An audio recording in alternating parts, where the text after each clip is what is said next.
What is good, everybody? Welcome to the Sooner or Later Sports Show. I am your host, Jay. Thank y'all for pulling up here on the YouTube channel, as well as listening to us wherever podcasts are downloaded and listened to. While you're here, please hit that like button. If you're new, subscribe. And if you're listening, rate us, review us, give us 5 stars. You think we deserve it? Let's go ahead and give us 5 anyway and gift it. So, we have a special episode for you all here of the Sooner or Later Sports Show. We're going to talk with safety Reggie Pearson Jr. He's not here yet. He's on the way. As soon as he jumps on, we're going to dive into that. But to hold everybody off, of course, we're going to jump into some fun topics. We're going to talk about recruiting. I know all of you got questions around what's going on in the recruiting world. We're going to take, of course, your questions and everything as soon as Reggie gets in. We'll chop it up about his journey and all of that. And so thank y'all for pulling up. Let's go ahead and jump in here and, of course, get the highs. Yep, you're right. Let's go. It's good to see everybody. Topher, what's going on? Missed you. Thank you all for pulling up. Let's get to recruiting. You right, Mr. Rose. Let's get right to that. And also, we just created memberships. Told you I was going to come a while back, and I finally got off my butt and figured out how to do it. We have memberships to the channel, so we'll be doing some additional content. I plan on doing some potential members-only live streams, like on Saturday morning, just talk about what's going on. But if you want to support the show, you can see that. There's a button that says join. Click on it. You got a field goal level. You've got the touchdown level, and then you got the scores galore level. And so I appreciate y'all just tuning in. You don't ever have to join a membership, but if you feel like you want to do extra, feel free to join the family and subscribe, because I'm going to put out a whole bunch more stuff as things are starting to really heat up. And so let's jump into some recruiting stuff, right? I think that's probably the thing I know that's the thing that all of you all are excited about and you really want to hear the most about. So let's talk about it. First and foremost, the big fish. We've got a whole bunch of defensive linemen that were all over. We've got a whole bunch of even offensive players that were after, like Taylor Tatum. There was an article put out by Wiltfong maybe an hour or so ago, and he talked about his visit at Oklahoma and how much he enjoyed it here. And the synopsis around this article is he liked what Oklahoma has to offer. He spent a lot of time with Skip Johnson and the baseball team, and he plans on making a decision soon, but there's really no timetable, and the expectation is he's going to announce it at his school. What I'm heard is that that's just it. He's, just trying to figure out when to make the official announcement. Now, me personally, I'd like the Band-Aid to get ripped off, get that bad boy over with, so we can go ahead and keep on moving forward and push for these other players. But I understand this is their process. This is what, we got to give them time to enjoy and have fun with this entire setup. So we'll give him his time. We'll let him go, do his thing. So keep your eyes open. The minute I hear I'm going to drop a video, I actually got a couple videos queued up, trying to decide which one to go with. Probably I'll delete them and re-record again, but I'm stoked. And the way things are looking, it looks really good for the Sooners moving forward with him. I think with all of the buzz that came out like immediately, I mean, if you keep up with the crystal balls and predictions and future casts, I mean, it's probably been like 10 or 12 come down the line right after the Oklahoma visit. And so, probably threw off him or whatnot because it just came down so fast. The national attention hit. A whole bunch of national analysts from On3 to Rivals to 24/7 really dropped it in. And I think today, Mike Roach, who's one of the big national guys, kind of like Wiltfong, he put in he's flipped his crystal ball from USC to Oklahoma. So there is a good chance that that's going to mean that it's coming sooner than later. May mean that, no pun intended, there may be that, he's already made some phone calls and let people know that, hey, I've made my decision. You weren't it. He seems like a very respectable young man that way, that he will pick up the phone and make that phone call. So I wouldn't doubt that that's starting to happen. Hence why you got Nebraska insiders, Michigan insiders, everybody's in there, adding in their 2 cents with a prediction to him going here. So that is Tatum. This is what I'm hearing. Um, we'll see what happens. I know that he'll be probably, out most of the schools. Kids will be doing the training and stuff here in July. Quiet period starts. So that's probably a good time. Now, remember this. The other thing to remember this is that come July, when that quiet period hits, like last year we had 9 commits in July. 9 from PJ to, I mean, Vickers was in August, but we had 9 people commit in July. Josiah Wagner, the list goes on to how many actually committed in the July frame. So keep that in mind. So I wouldn't stress too much. I know I've had a few people hit me up with some stress on it, like, man, what's going to happen? When's it going to go down? Don't worry, July is going to be busy. But I do know that Tuesday, the anticipation, we're going to have a commitment there. And so since we'll have a commitment on Tuesday, which is, I'm crossing my fingers and toes for Xavier Robinson to go ahead and make it official. I plan on being there, and I'm going to go live while I'm there, so you all can tune in. You'll see I'll post a post in there tonight about me being there, and the link to where you can join the live whenever that goes down. So keep that in mind. That's most likely what's going to happen. All right. I know. You all want to know about one of the biggest fish, top 3 players in the country, who made a visit that was pseudo unexpected, while at the same time, I feel like we should have probably expected it happening. It is our guy Williams Nwaneri, the big time defensive lineman from Lee Summit High School in Kansas. So we'll hit up Topher's asking a question. Any smoke on Nwaneri and UGA? We've got Lloyd asking anything on Nwaneri or whatnot. Let me say this, and we'll make it simple for you all on that. He did visit UGA, visit Georgia today. There was confirmation on that. And it looks like I am freezing up, so my apologies. It seems like the internet's acting weird over here today. He did go visit UGA. He was on campus. When was that? Around 1 or 2 o'clock.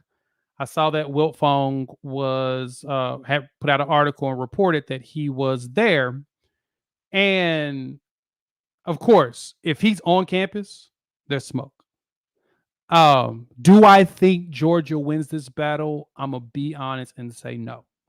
I do think Georgia has a case because, of course, the one thing they're going to say is, oh, we've put a ton of players in the NFL. Look at the defensive linemen we put in the NFL recently, and we've won 2 national championships. We are excited. We can do blah, blah, blah, blah, blah. The big thing, though, the one argument that the Sooners and just about everybody else can't do to Nwaneri when he comes in and hits to the pitch is, yes, Georgia has put a lot of players in the NFL. Yes, Georgia is national champs. Yes, Georgia probably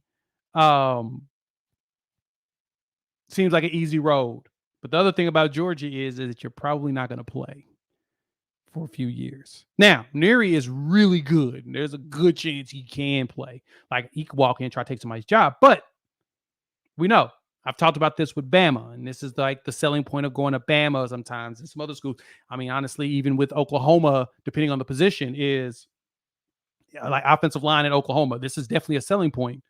All you need is 1 year of tape with us, and we'll get you ready to go pro. Because we've seen it. We've seen it before, players getting a year of tape and then going to the league. So there's certain teams that has that selling point, and Georgia, of course, has that. So does Bama. Like I said, some positions here at Oklahoma is definitely on offensive line. We can sell that. But some of these players, and I've mentioned this to a couple of friends, and some people don't think I'm crazy. Y'all might think I'm crazy. I think I'm crazy in general, but I digress.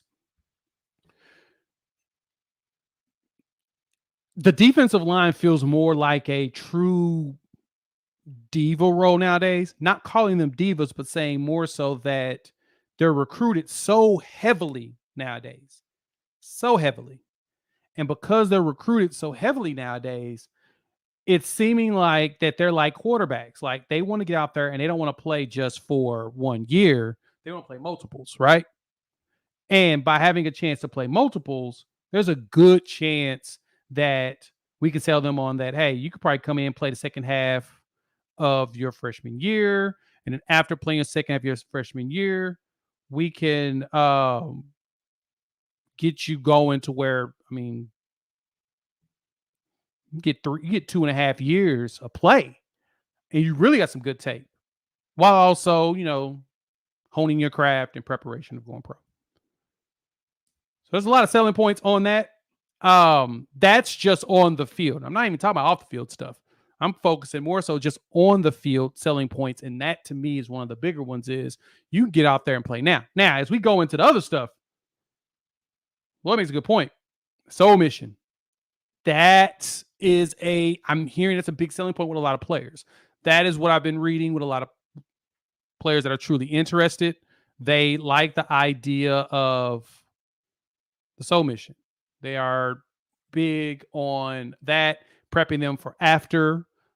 He even mentioned that when he came and did an interview in regards to it, that was huge for him, preparing him for after he graduates. And so that's another big selling point. I think that's one that we can totally get excited about.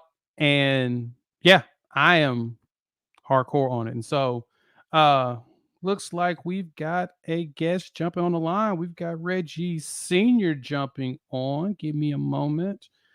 Get him pulled in. But this is a good point too, Robert. You make a good point. Staying close to home, Caden there.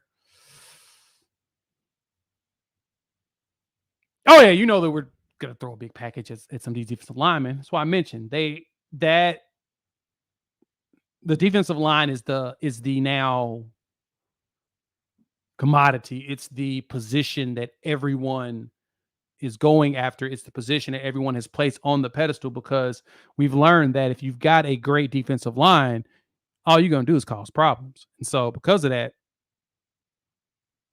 yes, that soul mission is huge in regards to what we are trying to do. And so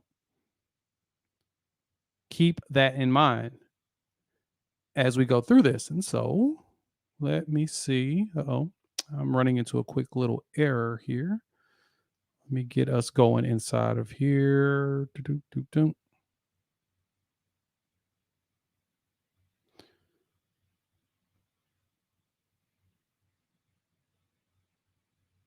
And this is interesting. Looks like Chrome is deciding to flake out on me. Give me just a minute. Closing everything on my computer so we can get Reggie in here and push us forward. Coach Pearson. Hey. Can you hear me? How you doing?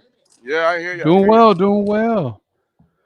We are live and we've got you on. Where's young Reggie? Uh-oh. You ain't in here yet, huh?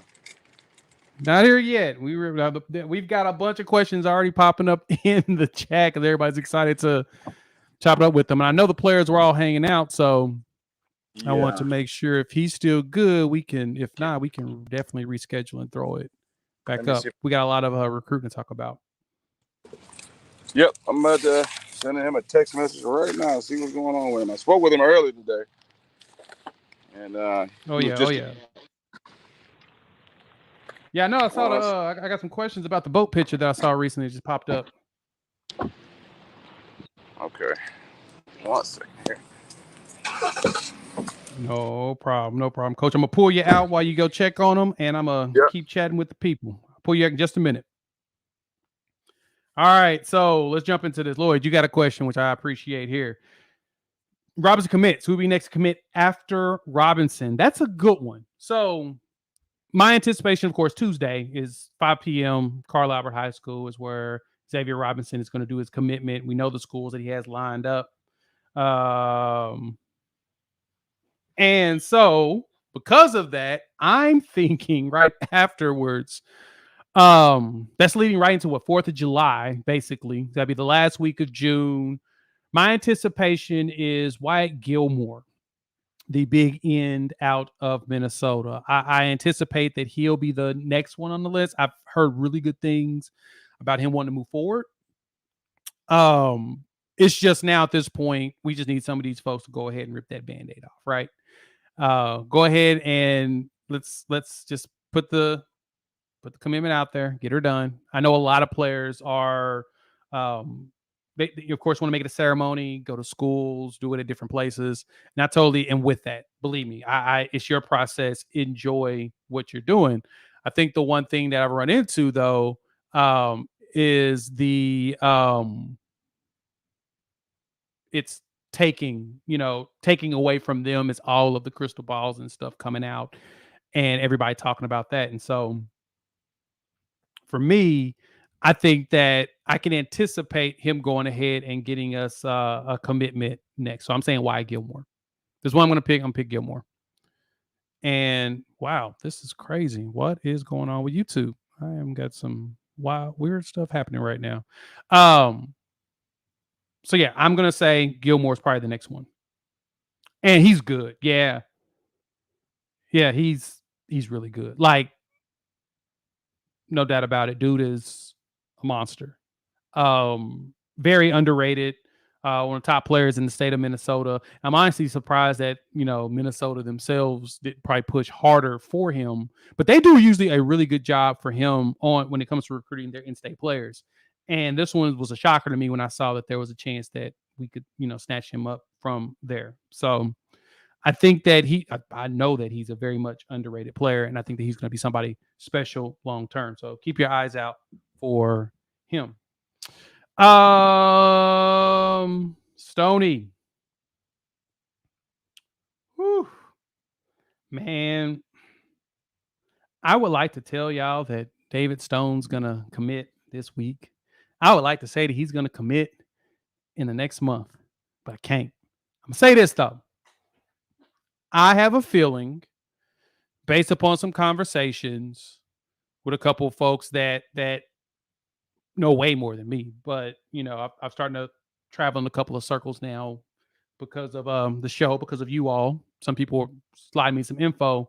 I know he's in Michigan State now. If you've noticed, there hasn't been very many posts about Michigan State. Like, it's been kind of quiet. Saw him on his IG. He was, in a slingshot with Coach Mel Tucker, but you don't see all the 8 bajillion posts that you normally get out of Stone, right? That's normal to see a bunch of posts out of him based upon where he's located. And so as I pull him up right now, I want to make sure that I'm not crazy, but I've seen a retweet and a picture of him in a slingshot. That's it.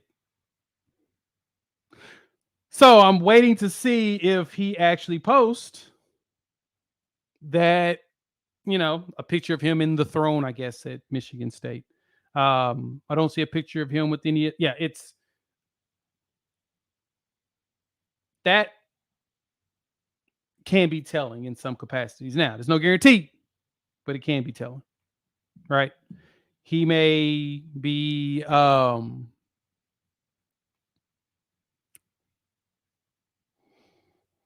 ready to go or not. I don't know. I think the big thing is that it's, of course, I know everybody's exhausted and waiting for the Stone news to come down, but I do think that I'm looking at mid-July on Stone.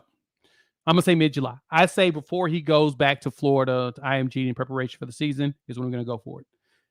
The man himself is ready. Let me pull him back in. Reggie! Yo. What's good, man? I see you traveling. My bad. All good. That's my fault. That's good. I want to bring you in. The people, of course, have been waiting to hear from you and see you, and they got questions for you. But we're gonna just start this off right, man. Thank you for pulling up to the channel. We're gonna chop it up for a bit, not hold you up too much, because I know you got lots of going on. I saw the boat picture. Y'all was kicking out there on the boat yesterday. Yeah. We had a little defensive retreat, so went out there. Oh, word. Yeah, did some wake surfing and stuff, so it was a good deal. Okay. So y'all kind of got revenge on Dylan Gabriel on his dime time retreat, huh? Yeah. I want to say it's more revenge, but we definitely wanted something just like that to where we was able to experience Yeah, a little time bonding together. time for you all, right? Yeah. Okay, that's awesome. That's awesome. Okay, so let's jump into some of the first things or whatnot, and then we'll go forward on the rest of the recruiting talk. Everybody's asking a whole bunch of questions, but let me ask you this, Reggie. hmm Coming from Wisconsin to Tech to Oklahoma, let's talk about the process of recruiting for you. What was it hmm like being recruited coming out of high school and then going into the portal? What was your process like? Yeah, I think it was all just the same. Of Mm, course, and once like transferring, like it was a little bit more dimmed down because like you kind of know what you want at that point, where like you've already experienced college and things like that, and like you've experienced certain coaches, certain cities, and just different teammates and things like that. So you kind of know where you want to be. So it's a little bit more shrunken down than high school. High school, you don't really know. You just want to, your mind's on like, oh, I want to live here. I want to go here. Like instead right. of like more of like, no, I just want to be around some coaches that wants this. So, um, it was a great experience being able to experience it 3 times for the most part.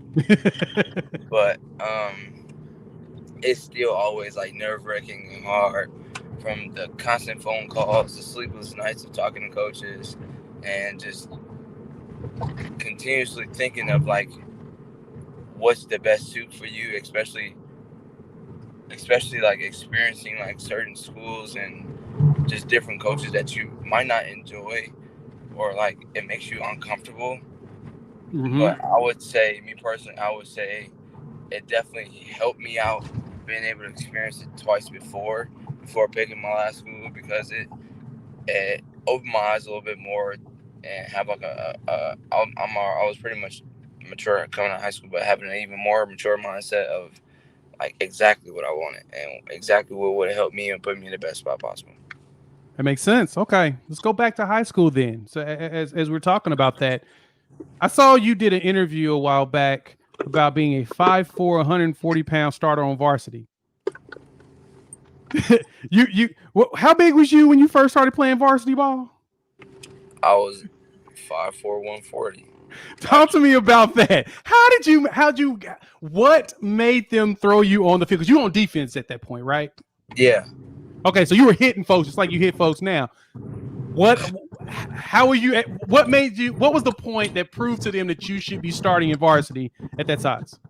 yeah. I mean, I wasn't killing people at that size, of course. I was like more of an ankle biter than anything. But like I was at that point in my career, like because I knew about my size, I just know how to win. Like coming from whatever, like what I have, like any like skill that I have, I just know how to win with it. So like at that age and at that time, I was so small compared to everybody. I just knew I just had to get guys down. So that's what I did. And I was kind of ahead of the game, like in my IQ of football. So I kind of knew how everything worked. I can pick up a defense quick. I can Mm-hmm. pretty much build a chemistry with anybody on the field.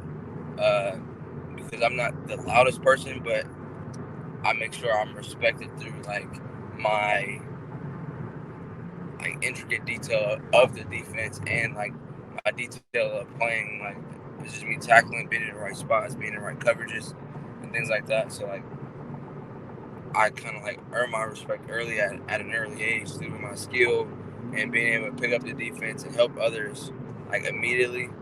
So I would say it was just more of like that little stuff that kind of like kept me on the field and even like jumped me off the page so early at my size. Okay, that's dope. That's dope. And of course, you've shot up 5'11". You're about 200 pounds of 5'11", 6 foot, 200 pounds of muscle. The way you be hitting folks on the field. Let me ask you this question: between Wisconsin and Texas, we haven't seen you on the Oklahoma field yet. Which hit was your favorite that you did? Say it again. Which was your favorite hit on somebody back between your time at Wisconsin and Tech? Which was your favorite hit when you leveled somebody? Which one was your favorite? Which one you had a poster of? Do you want a poster of on your wall? My favorite hit probably would be when I hit E.G. Eric Gray in the last game of Oklahoma. And actually, no, I take that back. It's a hit that nobody has like seen, like on Hmm. like I would say if you watch the game, like and you like I have like the film so I can watch it. My favorite Mm-hmm. hit was against Murray State. Like Ooh. it was literally the first game of the season. Like that was the first like action that I had that whole game, and like we was in like a coverage where we was in like a robber coverage. So I basically was robber player to like anybody to like run like an over, but I'll also be like in the B gap run game. So like I'm like whenever the B gap open and like it's run game, I gotta fill it. And like literally, we playing Murray State. They run inside zone. The B gap open like immediately. Uh-oh. Looks like we lost him as he's riding through. So we'll give him just a minute to jump back in. But Murray State was his favorite hit. Wow. He did. I could totally see that. I've got some videos of him hitting folks. Let me bring Senior back in. Nah, I don't know about the Murray State hit. I That don't. wasn't the one. Uh, the Michigan fans gonna hate me about for this, but I'm gonna say his freshman year, the Okay. Michigan hit the targeting call against McCaffrey.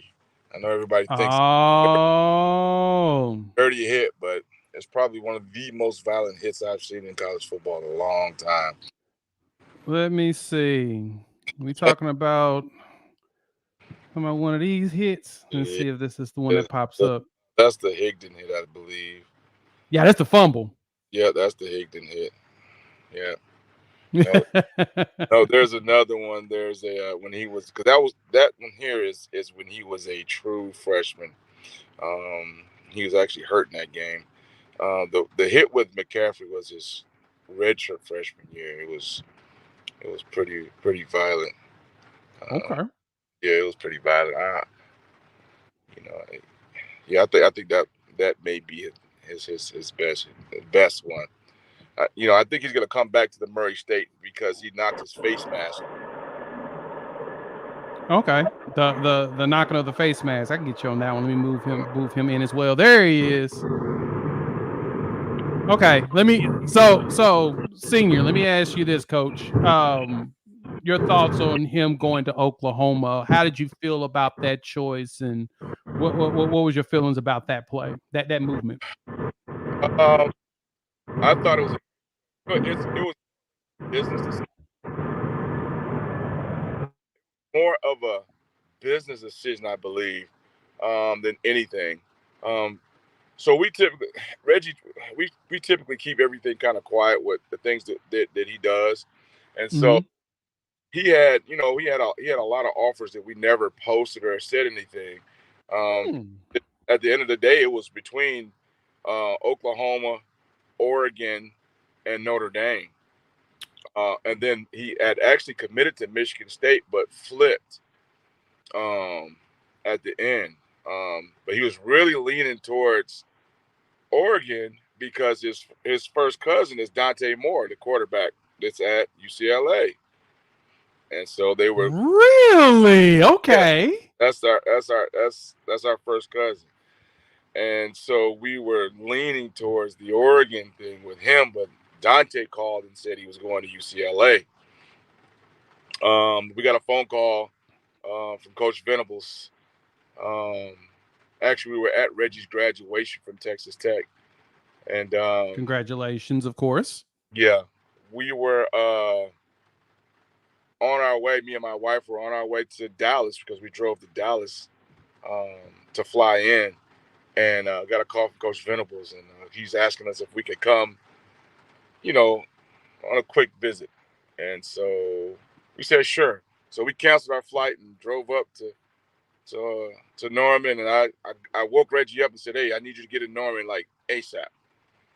And so he got up, came up there, and Coach Venables and the staff were very genuine. And at the end of the day, we had to make a business decision. One, what more field position could we get for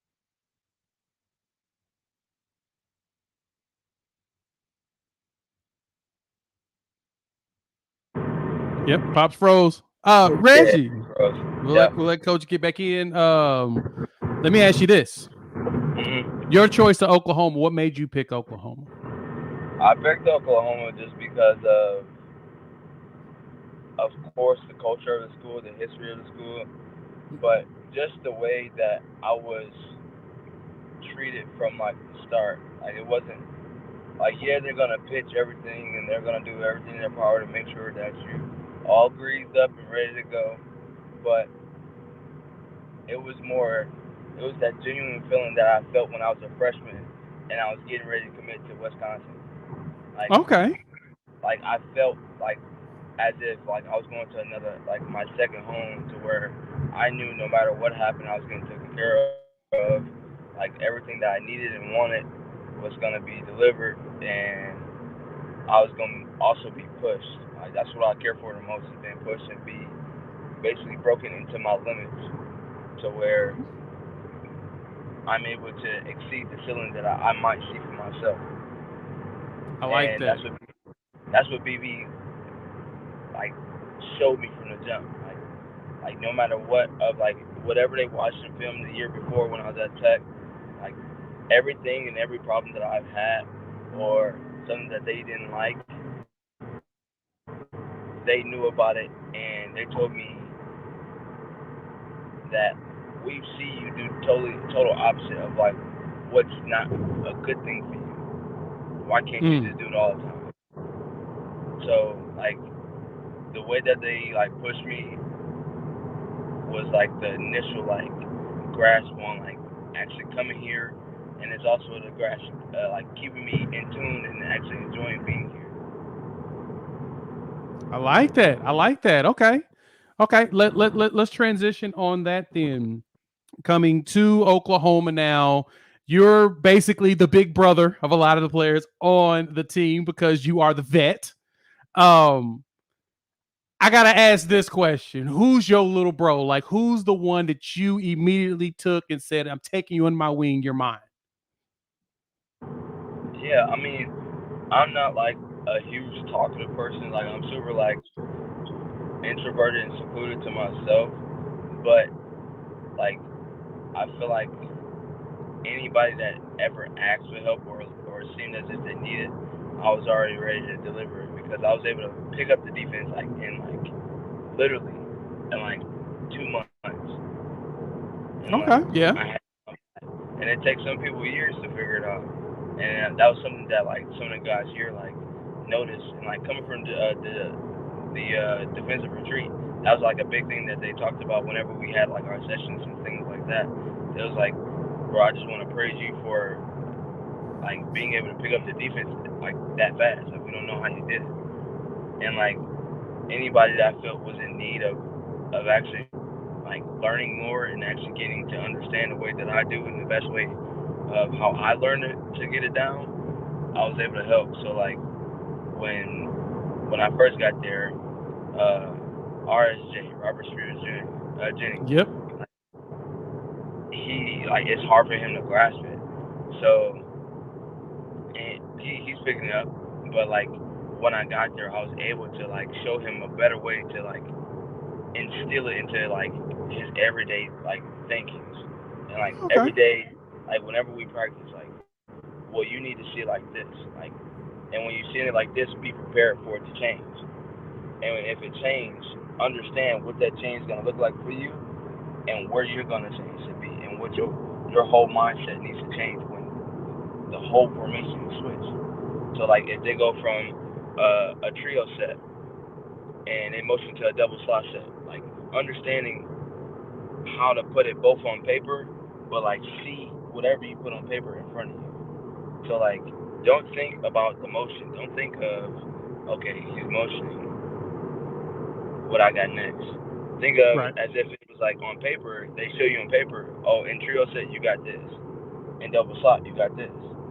So in your mind you need to fixate the way that you see it on paper and see it on the field.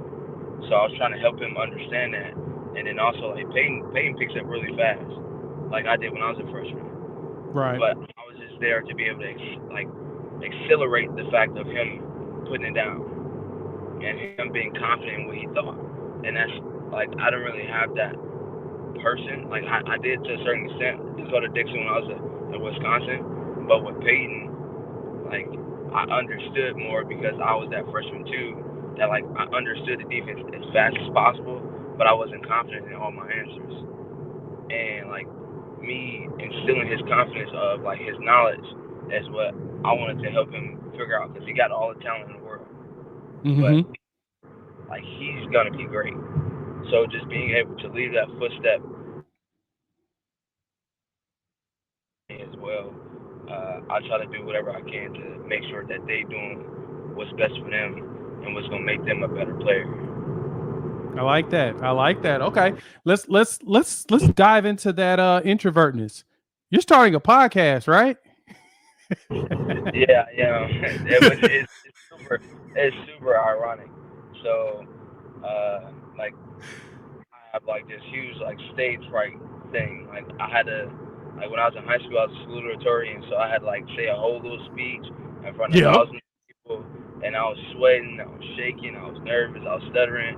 Like I was going through this whole little phase of like uncomfort for me, and like still to this day I have like this social uncomfort where like when people talk to me, like my mind like shoots out whatever it's thinking, Yeah. and like now starting my own podcast, it's like I gotta kind of it's I have to like show like who I am behind closed doors, but on camera.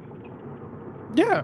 And no, and everybody's gonna be interested in that. So, like I mean, like right now, you got like 107 people tuned in live watching us talk. So, get the stage right. The good thing is that I guess the advice I would give, and we'll talk about this offline a lot more too. I'm definitely willing to help you out with it and everything. It's just give people what they want to, what they want to know. People like to know the insides about understanding you. And we're going to jump into some not really concepts, but talk about the defense. Cause you mentioned, which one thing that jumped out to me too, is you were able to pick up Coach Brent Venables' defense quickly.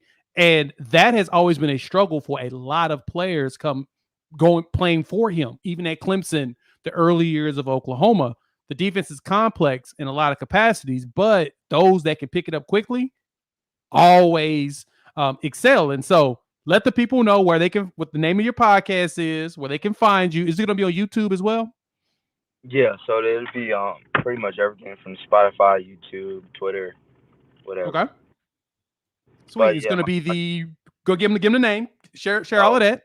it's simple. It's the Reggie Pearson Jr. podcast show. So it's easy to find, and like it's basically a podcast of like just various things that I've experienced from my life to my football experiences to even bringing on like guests and like getting their understanding of like their life and like coming to like a mutual agreement of how we see certain things. Okay.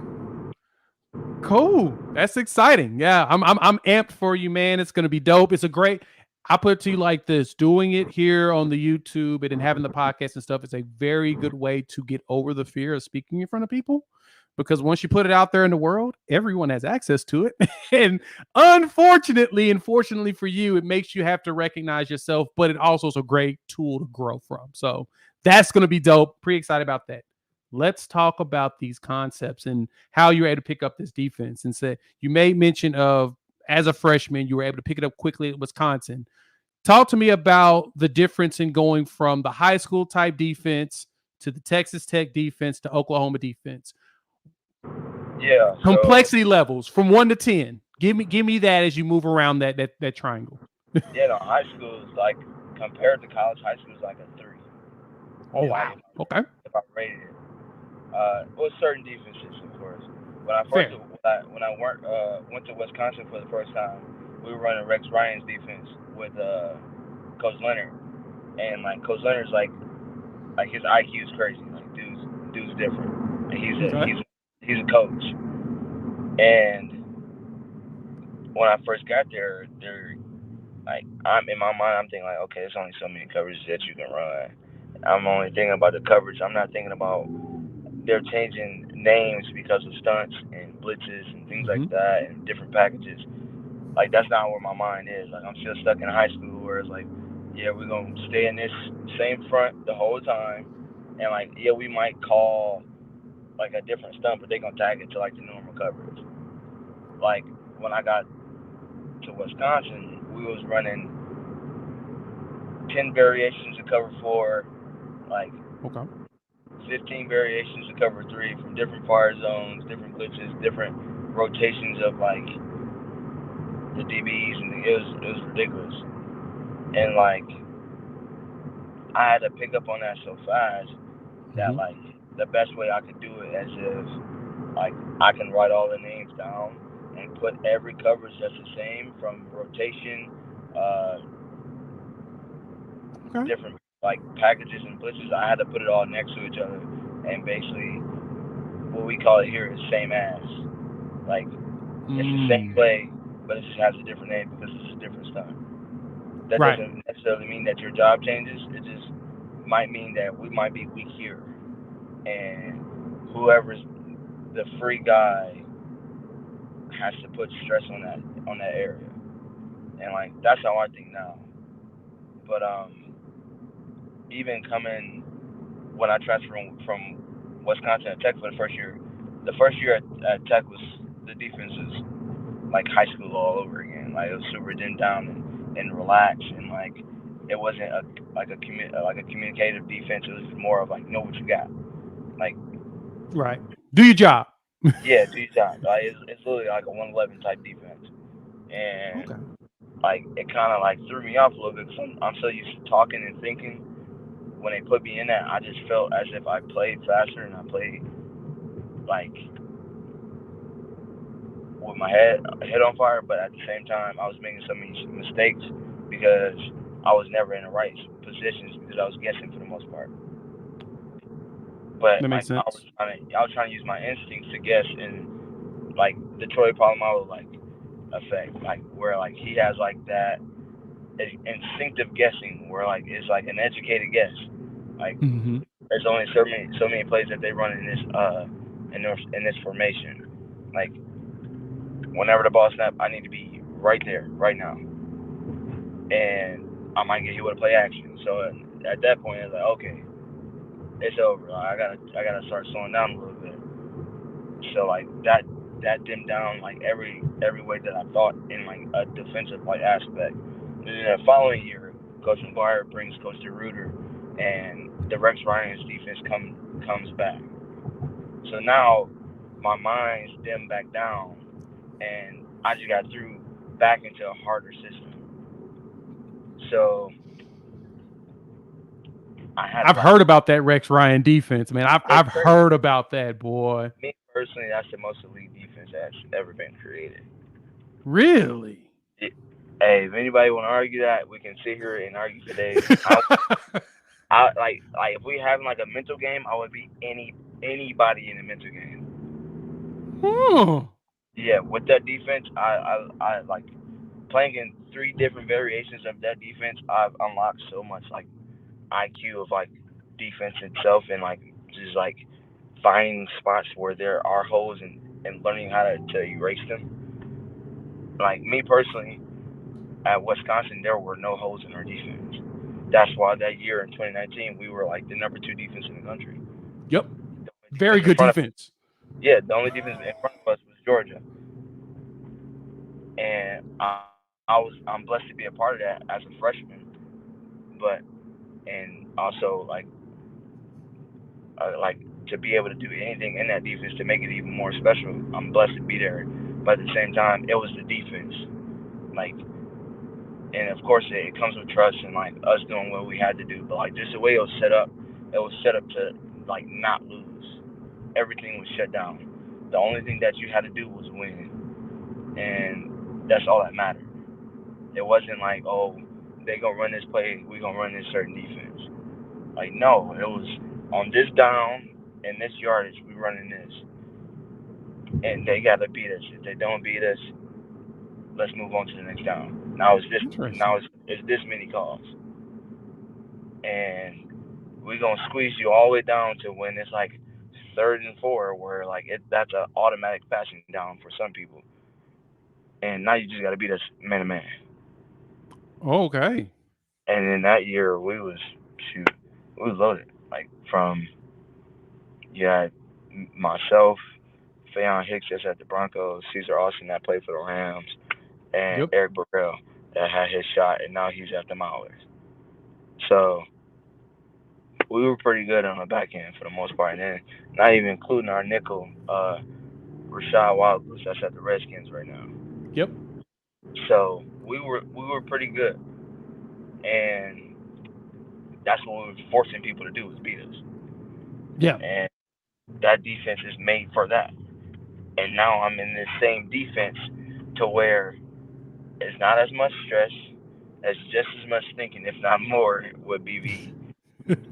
Uh, but they let us ride. Like everything that we do, we're playing. Like it's all football. And he does think a lot, and like a lot of plays that we do, we're trying to like cover certain plays. But like Okay. for us, it's all about winning, and that's what I enjoy. And being able to play around like with my skill and being moved around and stuff like that, he allows us to do that. So this defense is elite. Okay. Let me ask you this then. Since you come from a team that had a number 2 defense in the country, do you think you all can bring this defense into a top 10 defense this coming season? I'll put it to you like this: All right. skill wise, there's no better team that I've been on skill wise. Ooh. And Saying a lot. that's a hard task to say because Fayon is probably one of the fastest people I've ever seen in my life. Okay. And he's like legit, like his technique and skill is like I haven't seen him lose a 1-on-1 rep in any practice. But Okay. to say this, we got Woody. Ooh. Woody is underrated for his talent, underrated for what he's done,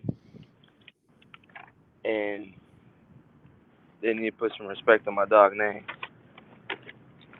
Other than that, you got Gentry.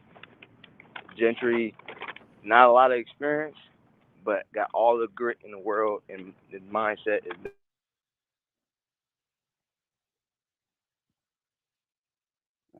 Uh-oh, I think we lost you. Walking into the building. A to Z. Okay.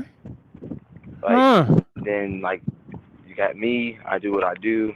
I do what I can. I try to make sure I take the stress off everybody else. Then you got so just Aaron, longest corner I've ever seen in my life. Who is that? And yeah, they're not using him at corner, but he moves like one.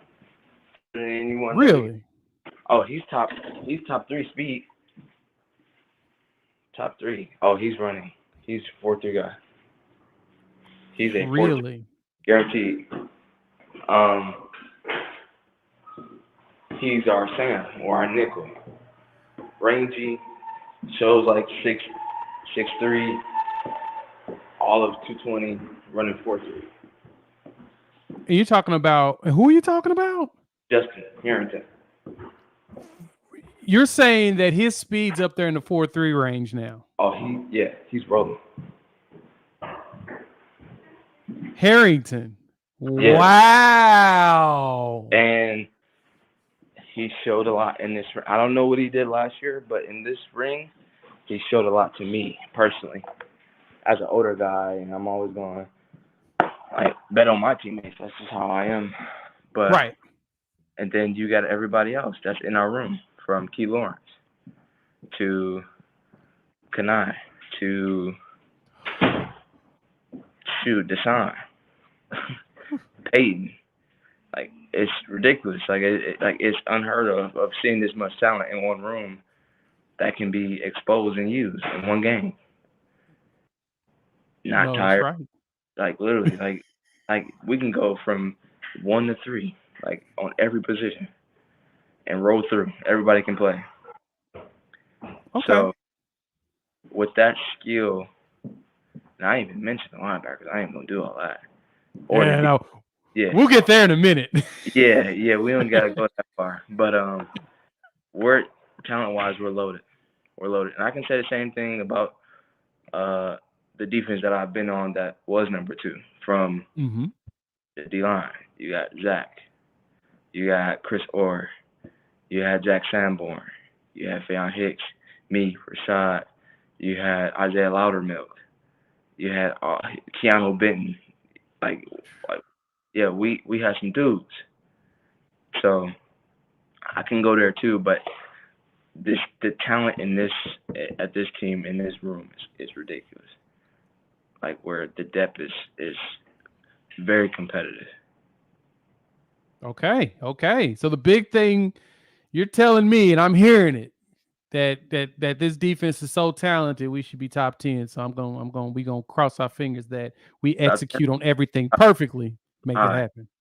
Top Huh? 10 high. I'm going more top 5. Oh, my bad. My apologies. No Yeah. disrespect, my man. I apologize for even thinking outside of number 5 with you all. Hey, I mean, and I say this in all, sincerity and everything. It's that leap to the top 5 can sometimes be tough when you're dealing with a lot of new people. And that's the only reason why I mentioned 10 is that. But I love the confidence that you feel like top 5 is definitely within reach with the talent we have on the team. Okay. Fastest person on the defensive side of the ball. Who you got? Okay. Because I know somebody gonna be mad when they hear Yeah. it. But I definitely want you to weigh in on your side so y'all can race and practice. I'm gonna have to. I'll have to see it for myself. But if I had to pick a race, I'm going J. Rowe, Ooh. Gentry, Okay. Billy, Ooh. Good God, Billy. Oof. Justin, Peyton. Okay. So is this like the race you want to see? That's what I want to see. Cause I ain't gonna stir nothing up and hurt nobody. I know. I know they're gonna come after you in practice. I mean, they're gonna run up on Big Bro, but like, man, really, you gonna do me like that? Yeah, it's crazy. But that's the race that I want to see. Healthy. Okay. I'm here for that. Jaden Rowe, I know he's been dealing with shoulder stuff or whatnot. How you see him developing with this defense this coming season? I see a lot of talent and potential. I just have to see it on the field. Okay. You're big on the show me. I'm a show me person too. I'm the same way. And then also like the biggest league quote, the best ability is availability. And my man. When I see some availability and some put to pen to paper, then I can really like go into detail of like seeing his potential completely. That makes sense. And then I'm hearing that Gentry's back healthy and he's doing all kinds of crazy stuff. And based upon what you're saying is he's young, but he can go out there and do some nasty. Love to hear that part. Talk to me about Kendall Doby. The transfer in from JUCO. I forgot. How's he? Oh my God. Oh man. KD skill is crazy. His skill is like top tier. Okay. But to be honest, and as an honest like brother, like KD needs to get out of his own head. He has all the potential in the world. He's smart. He understands everything. He just sometimes get there. And it's a lot of us. I do it sometimes. I'm not finna sit Right. here and I don't, close off sometimes where I'm thinking too much, but he does it a lot. And when he don't, like, he's a player. Okay. I'm glad you mentioned that. Yeah, that's more depth. It's even more depth. Like, it's the depth is crazy. Like, you can literally go through the room and like when they say he don't miss, like it ain't one L in that room. Ooh. So you're telling me the level of excitement behind that secondary is definitely warranted because honestly, I'll keep it a buck. I feel like we have a top 5 secondary in the country. Period. I think we're the best secondary in the Big 12 easily. Easy. And I think we're probably moving up the chain from even top 5 because just like you mentioned, the talent that we have, the veteran leadership, and just the ability itself, it's there. I think all it is put it together. And I think that, you know, you all will do that. It's leaders like yourself is going to be critical in getting the young players in to be able to get that bad boy done. And so I, you got me even more hyped now. So now I need to go ahead and take my expectations to even higher because I heard Venables mention, Coach Venables said that if we just get that defense the way we need to and execute properly, we should be holding up some trophies at the end of the season. And I can see it if based upon what you're telling me now, I could totally see that. So we got a couple of questions from some of the folks here, and I kind of wanted to let them have it before we wrap up, and I'm gonna let you go enjoy. It sounds like you got some food, so No, that's my pup. He's scattering all over the floor. Okay. Let's talk about those hits. You mentioned Murray State. Your dad, Coach Pearson, mentioned something about the Michigan hit that they said was like maybe I'm not sure who you hit in that game, but you I forgot his name, but he was the previous games he was a D tackle. Okay. Coach, you in here? Yeah, I'm here. All right. I'm speaking on the McCaffrey hit. There we go. McCaffrey hit. Oh, that's what you're talking about? Yeah, I'm talking McCaffrey. I don't see that as my best hit, but that was like that. Like that. That hit is created the most controversy yet. Okay. Yeah, that hit is on a lot of lists too as one of the most violent hits too. So I need to go find this hit. And I need to go. I need to make a video out of that of what we getting with the hammer here. Send it to me, please. Please send it to me. Send it to me. I want to see this violent hit. That particular hit also gained him the name, the funeral director. Oh, wow. Yeah, by LSU fan. Yeah, go figure that. Of all people, an LSU fan felt like that's the call for that. I love that. Right. I love that. All right. When you was at Tech, Reggie, talk to us. I got a friend, Chicken. He wants to ask, when you were at Tech, who did they put the most effort into game-wise? Who did y'all prepare the hardest for? Ooh, great question.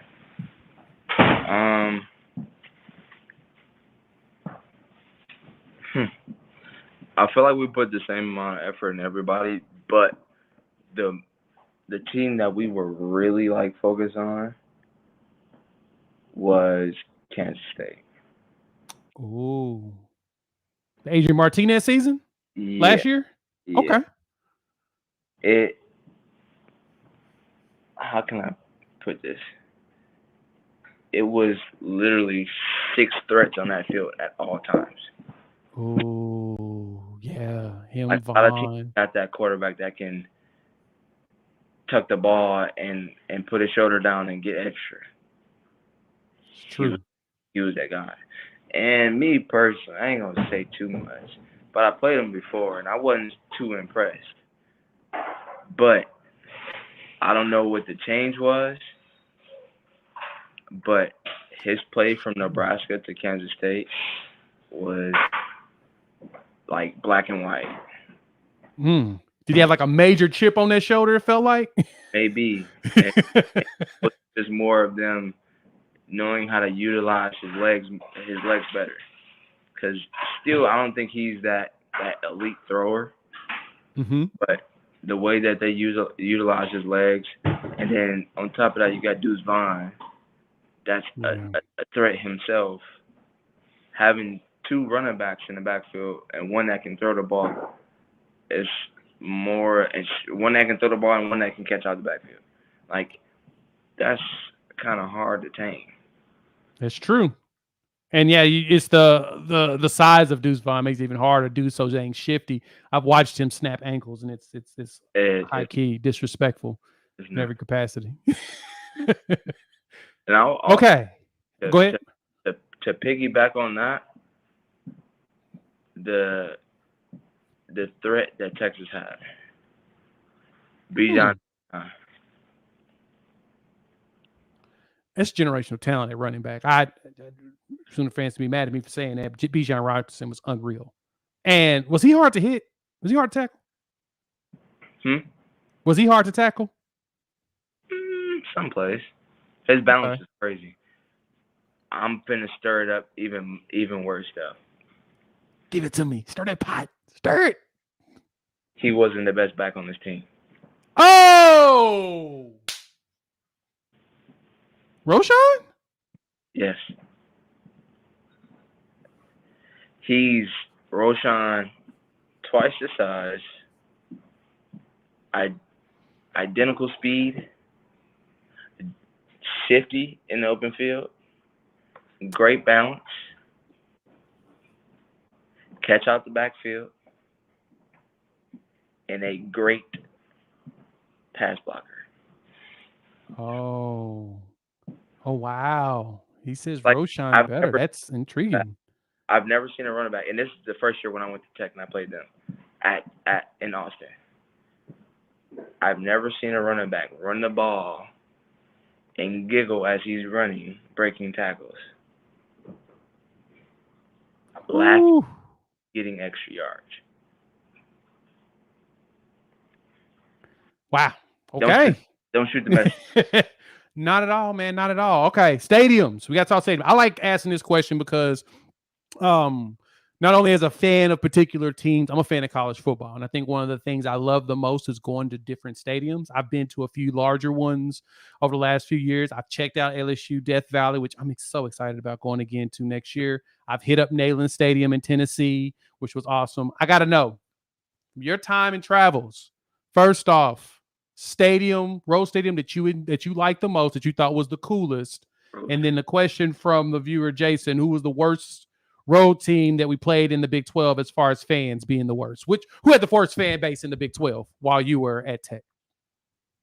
So first, your favorite stadium you like the most, any stadium you played at, Wisconsin, Tech, any one of them, Big 10 team or Big 12 team, and then also who had the worst fans while you was on the road? We want to stir some stuff up. Oh, man. That's actually hard. Because, like, with me, like, I'm more of a guy that can black out the crowd. Okay. And that's fair. Yeah, no, I can black out a crowd. But I would say it's hard because, like, I judge I judge my crowd off my game. Yeah. So when I'm having a good game, like, I kind of like tune back kind of to where, like, I can experience the entire thing. Okay. And in a bad game, you're focused more on trying to improve what's going on. Stuff done. But fair. I wouldn't say it was a specific team stadium that I played at. It's a specific game that I played in. Okay. The best atmosphere that I've played in, personally, Big Ten Championship versus Ohio State 2019. Okay. That was played where? In Lucas Oil. Ooh. Me personally. But if I had to pick a team, where it was just a different atmosphere, it probably would be Michigan. The big house. It was my true freshman year. I was hurt the entire year. I ended up getting healthy a week before we played them. Yep. Got healthy. I wasn't super healthy. I was still 70, 60%. I was halfway there. I had one leg, but we made it work. That was my very first collegiate game, and it was at Michigan. Yeah, that's the fumble you caused. Yeah, I had 5 tackles, 2 tackles for loss, and a forced fumble. Yeah. Oh, wow. That was your first collegiate game. Very first collegiate game. Did not realize that was the first one. That's pretty darn good. Yeah, and it was crazy. Couldn't hear nothing. I couldn't really think. Like, it was just so much going on. Everything was moving fast. It was different. Those that want to see it, I played it earlier, but I'm gonna go ahead and just let it run again of Reggie going ahead and getting that fumble. Yeah. Forcing it. That was when I saw the hit, I was like, yeah.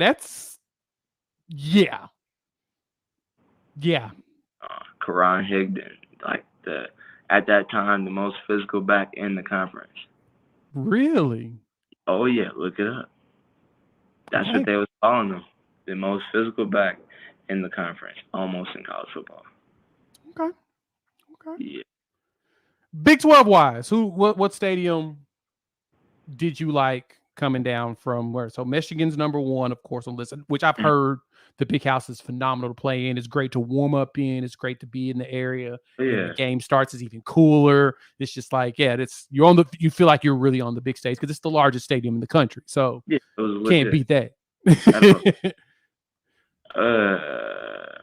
In the conference, best stadium that I've played in, because when I played Oklahoma at Oklahoma, I was hurt that game. That was my very first year at Tech. I didn't get to play. I didn't get to play in the Palace. But I would say,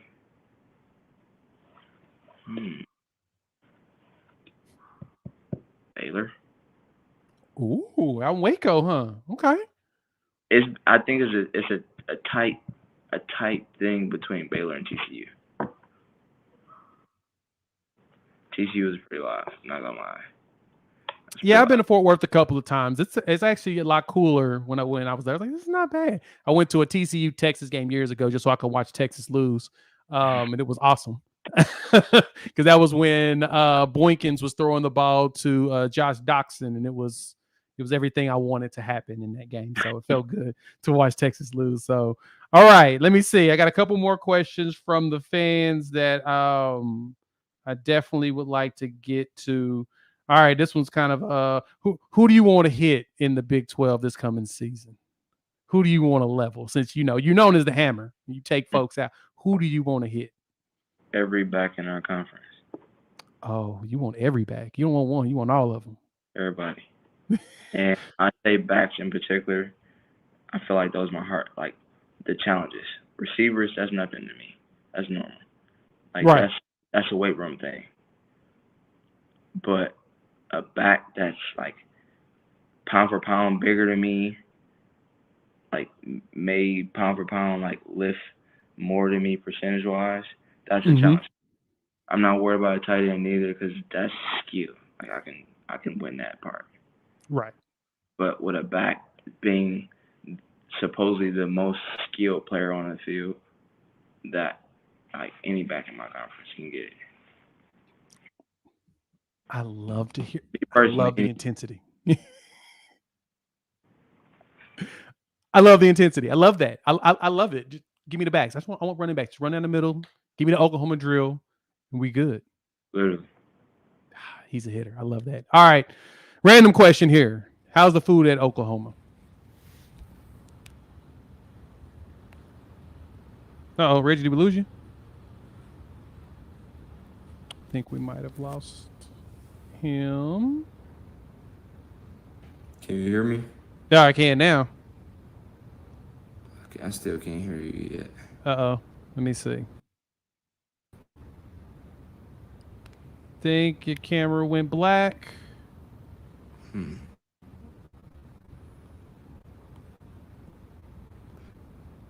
Let me try to leave and come back. Yeah. Let's try that real quick. Oh man, it's been fun. Thank y'all for tuning in. Thank you for working with us as we work through everything or whatnot. We appreciate that. Appreciate the fans being here. We're going over a little bit longer. Once Reggie gets back in, we'll answer a few more questions and then we'll wrap it up so y'all can have the rest of your evening. I know that Josh Pate's late kick is going on right now, and a lot of you always tune into that too. So, but thank you all for being here for as long as you have. Up there, he is back. Let's get him back into the show. There we go. Okay. Got a little something just probably happened or whatnot. But food, how's the food at OU? It's pretty good actually. Like being able to find like different spots here, like it's actually been like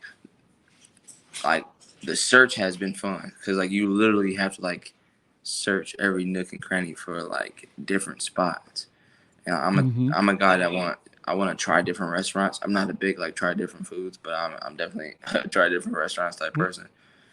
Okay. So like just being able to like find good eats around the Norman area and the OKC area has been a journey so far, and that's where actually I was coming from when I was in the car. I was coming from a place called Frida Southwestern Oh, or Frida Southwest. Sorry, just Frida make sure. Southwest.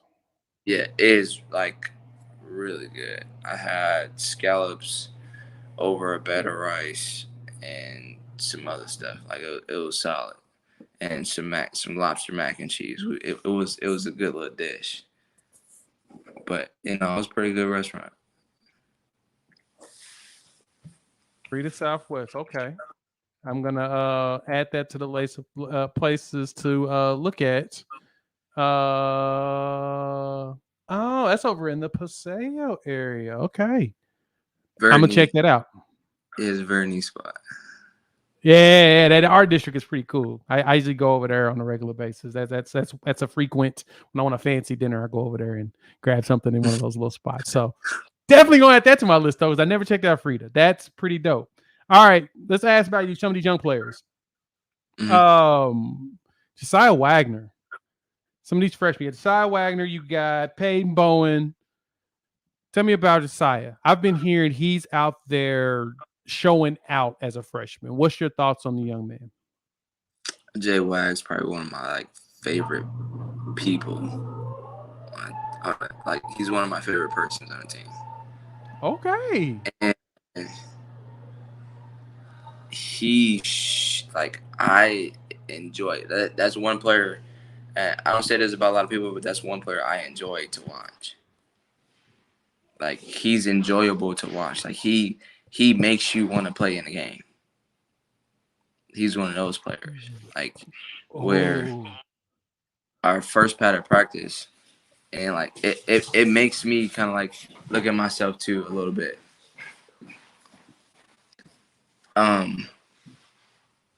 The very first pad of practice, we were coming out and I was already dressed and ready, walking on the field. He was ready. And I was nowhere near him. He found me, and the very first thing he said was like, "Reg, bro, this is my first college practice. I'm hyped." And as an older guy and a senior, I'm like, in my mind, like, it's just a practice, bro. Like, we just about to, I've been through hundreds, bro. yeah, right. So like to me, it was like, yeah, no, it's business, gang. Like this ain't like I'm trying to get stuff done. But like seeing his excitement for his very first college practice, like kind of like humbled me as an older guy to have like tons of experience to always like keep that same excitement from day one. And like I always like now that's one like part of my life that I will always look up to. And the fact that a young guy was able to give me that experience is crazy. That's And dope. that's besides the point. The dude's a dog. Let's get into the real grits. What everybody want. What everybody want. Dude's a dog. Like his first hit was against Tawi, and Tawi catch a swing. We half pat, but Tawi no, we was actually full patted. Tawi gets a swing. We in 7-on-7. He like when I blew him up, I'm like, wait up, whoa. Like Slow down, young fella. Coming from the flat, like full hit of steam. I'm like, wait. Yeah, no, he just got like a different mentality to like I don't see many people with that. Like trying to hit like I know I have that stigma, but like seeing it like as if it's a mirror is crazy. Like he coming down, like he's serious. And like he ain't got no weight and nothing, but dude real. Like when you got that mentality and heart, I enjoy that as a player. It makes me think about like we talked when you were earlier about you being a 5'4", 140-pound defensive player, and you're basically starting for varsity, lighting folks up, and it's like, okay, small dude, but you can hit because you're a hitter and you have no fear. And now you're talking about with J-Wag being smaller, more so slider, even though Schmitty's probably, and that's the next question for me. I want to know about the Schmitty workouts. How's that compared to working out for any other school? But him being more slight and being able to hit folks and you seeing it on the outside, boy, I bet you were just like, oh, so that's what y'all think about me, huh? No, it's crazy. Like I was excited just seeing like how physical he was off jump. I'm like, oh yeah, I like him already. See, let's probably go ahead and just take him under your wing and just make sure you grow him and mold him into a massive hitter like yourself. So, Schmitty workouts, before we get ready to wrap things up, you've got to tell me. I've heard they're legendary. I've heard guys puke on a regular basis, and I heard that it ain't no punk. Talk to me. Schmitty workouts compared to others that you've been through. Is that man a lunatic? Very much so. I would to make it like to explain it like a little bit better. His older workouts,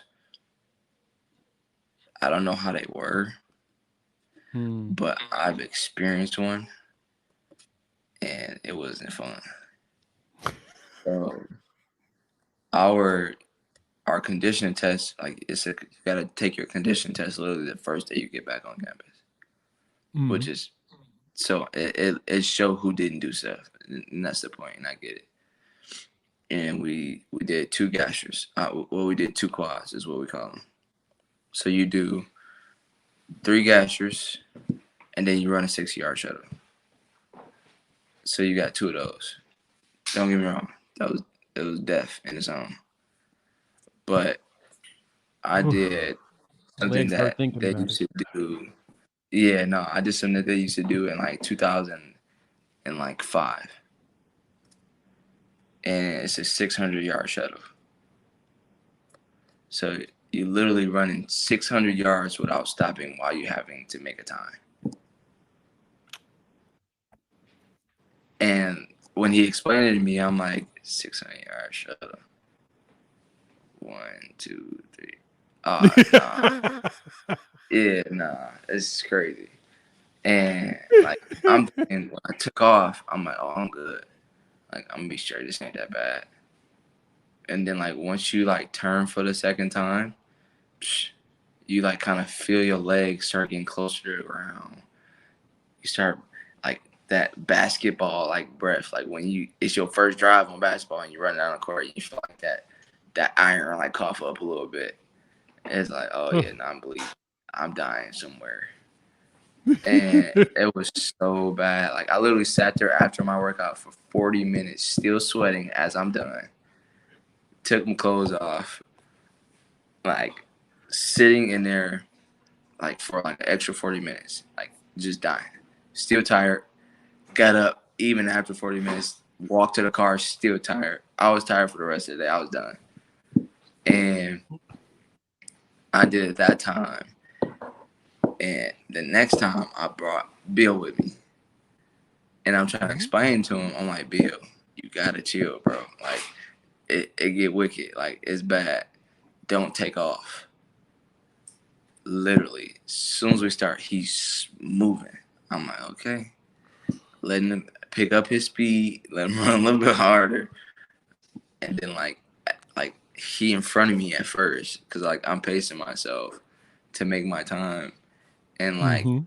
when we got to 3, like you start seeing like slowly coast back, and like he getting tired and tired, and like by the time we get like 5, I'm flying. Like we Mm-hmm. went past him, and then now we on the last 600. I'm like 10 yards in front of you, and like I try to explain to him like this is not something that you can just sprint. Like I get it, you fast.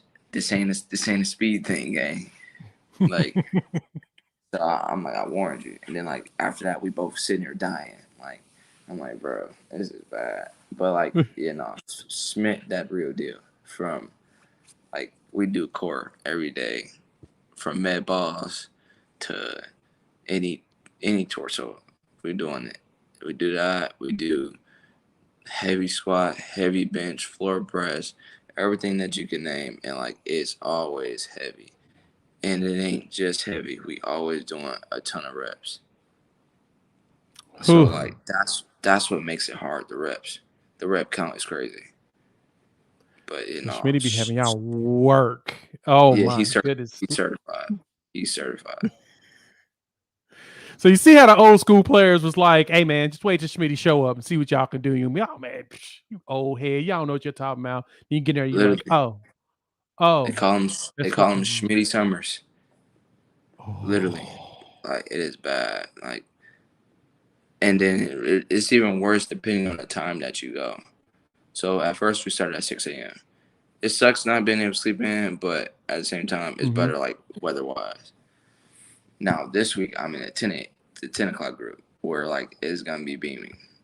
So if I don't answer back, you know what happened. But for the most Got it. part, yeah, no, it get real. Okay. Okay. All right. Last question I'm gonna ask you. We're gonna talk about some of the offensive players. We got this freshman phenom guy that people keep talking about or something. It goes by the name of Jackson Arnold, right? Jack, Talk to me yeah, about him. What do you think about Jackson Arnold going out there as a freshman? What jumped out to you when you were defending? Watching him and reading him as a quarterback. What jumped out to you about his play coming in as a freshman? yeah, for sure. Just his arm. His Really? arm is like he's pretty talented. Like seeing like different quarterbacks in college, like the throws that he make, a lot of quarterbacks can't. And he has a serious talent. But of course, like everybody know, in that position, it's about maturity and knowing what you got to do.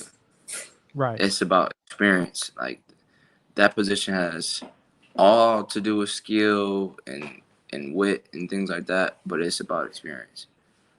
Like the game's not slow.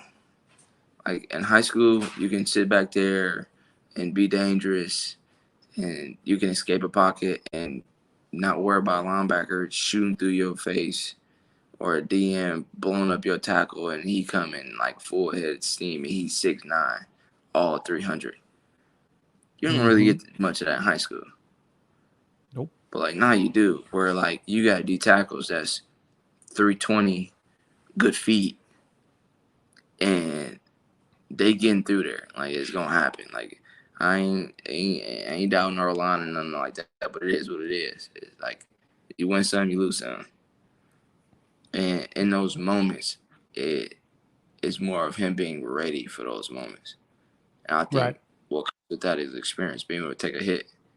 He ain't got hit yet, and he never will until games. But it's about what you can do after you get hit at that position. But other than that, skill, can't question that. Arms crazy. Strength to Arms crazy. accuracy to look off to like understanding what's gonna be open before it even happened. He's Well, there. anticipation's good. Okay. Yeah. Yeah, he's And I know there. he can scoot. So y'all be chasing him around too. I mean, Yeah. Texas, you can't hit him. Nah. It's not really as fun, right? Yeah. No, we kinda let him like if you wanna run, be my guest. Like I ain't finna waste my breath. We know we can't hit you. Like we gonna get close. like 5 yards maybe, and like it's a bubble for them. Like you got to be 5 yards apart. So like we're gonna get near you, but don't worry about it. Keep it pushing. But I want to see. Like you said, I'm a show me guy. Like let me see you get depleted one time and come back and throw 2 tugs. That's a fair assessment. I like that. That's fair because, like you said, show me that you're ready for this. Take that hit, get up, and keep going. Keep pushing because it's a lot of hitting in college football, and that's good. So, all right, everyone loves you, of course. We love your style. We're happy to have you in Norman. Reggie, tell the people the name of your podcast. It's coming out, so they'll know where to find it, and they can start looking for you and start looking for that content coming down. Yeah, for sure. We'll be starting the podcast up in about another week. The Reggie Pearson Jr. podcast show. It'll be set here in my home. We'll be going over my life experiences, of course, football stuff, relationship things, just kind of dibba-dabbing in a little bit of everything to, keep everybody comfortable and in tune with it. That is what's up, man. I appreciate you pulling up on the show. Thanks for taking time out. We're going to put up the hell out of your show. We're going to get that bad boy going. But all the people love you. Like I said, we're excited to have you here in Norman. And so best of luck. I'll be tapping in with you before the season starts. When do y'all actually get back to practicing? Is that what, August, or when does that start again? That's a good question. I want to say July. Yeah, August. It should be August 3rd or 1st. One of those days. Because I know we have like a 3-day break like after our last workout. Okay. So y'all kind of like you'll be lifting and stuff this summer, and that's really it. Yeah, so in the rest preparation of the rest of July we'll be working out. Okay. So you get to deal with Schmitty for another a while. 4 weeks. Yeah. Yeah. I see you rubbing your leg like, I gotta deal with Schmitty for like another. Yeah. Legs like linguine already. Yeah, and like it picks up like every week, so like it gets worse every week. So it's more like you can't prepare for nothing. It's more like you gotta just deal with the pain. Yep, the beauty of college football. That's good. That's good. Hey, folks, while you're here, hit that like button as well as subscribe. Thanks for tuning in and joining us with Reggie. Reggie, again, I appreciate you taking time to join us, and we'll talk soon. Of course. Appreciate you, man. Thanks, boss. All right, everybody. Thank y'all for pulling up here to Unfair Sports, the Sooner or Later show. We appreciate y'all tuning in. Hit that like, subscribe button, as well as the bell notification. If you are listening to this, rate, review, give us 5 stars. You don't think we deserve it?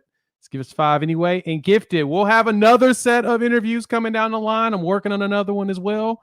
Thank you again, Reggie, for joining us. This was awesome. We'll get to more questions and stuff. I do believe we'll have some more time. We'll probably get together midweek. We'll probably have another midweek show just because I'm anticipating a lot of announcements to come down.